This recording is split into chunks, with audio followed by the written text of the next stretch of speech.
રાજેશભાઈ ચુડાસમા હાલ અત્યારે આપણી હારે છે 10 વર્ષના વનવાસ બાદ ચોરવાડ નગરપાલિકા ઉપર ભાજપની સત્તા, પહેલી પ્રતિક્રિયા?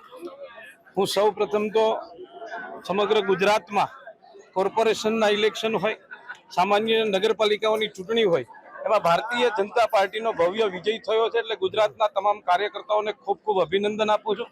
અને ખાસ કરીને ચોરવાડ નગરપાલિકાની આખા ગુજરાતની નજર હતી કે અહીંયા બે મોટા માથા લડે છે પણ માથું એક જ હોય, અને એ ચોરવાડના લોકોએ સાબિત કરી દીધું.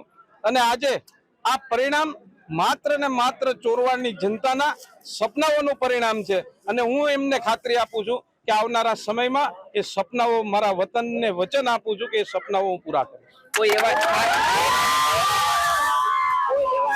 એક બે કાર્ય જે ચોરવાડ માટે તમારા માટે ડ્રીમ પ્રોજેક્ટ હોય, જે તમે આજે લોકોને કહેવા ઈચ્છતા હોય? મેં કીધું એમ કે મેં જ્યારે ચૂંટણી દરમિયાન વચન આપ્યા અને વચન દરમિયાન મારા ગામના લોકોની અપેક્ષા હતી કે ચોરવાડ બંદર બને, હોલિડે કેમ્પનો વિકાસ થાય, અને મેં વચન આપ્યા હતા. અને પાઇપલાઇનમાં એ બધું જ છે જ. નગરપાલિકા બને એટલે ધીમે ધીમે વાલ ખોલવાનો છે અને એ થઈ જશે એવું પણ પાછું વચન આપું છું તમારા.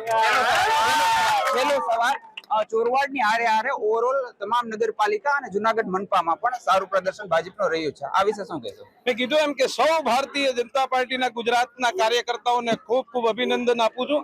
આદરણીય CR પાટીલ સાહેબ જ્યારે એમના નેતૃત્વમાં ઐતિહાસિક પરિણામ મળતું હોય ત્યારે ફરી એક વખત સામાન્ય ચૂંટણીઓમાં ફરી ભગવો લહેરાયો, એટલા માટે પાટીલ સાહેબ અને સૌ કાર્યકર્તાઓને ખૂબ ખૂબ અભિનંદન આપું છું. આદરણીય ભૂપેન્દ્રભાઈ પટેલને પણ ખૂબ ખૂબ અભિનંદન આપું છું. બિલકુલ, રાજેશભાઈ ચુડાસમા ચોરવાડ નગરપાલિકાના વિકાસના કામ હવે આગળના સમયમાં વેગથી થશે. પ્રતિક પંડ્યા, ચોરવાડ, ABP અસ્મિતા.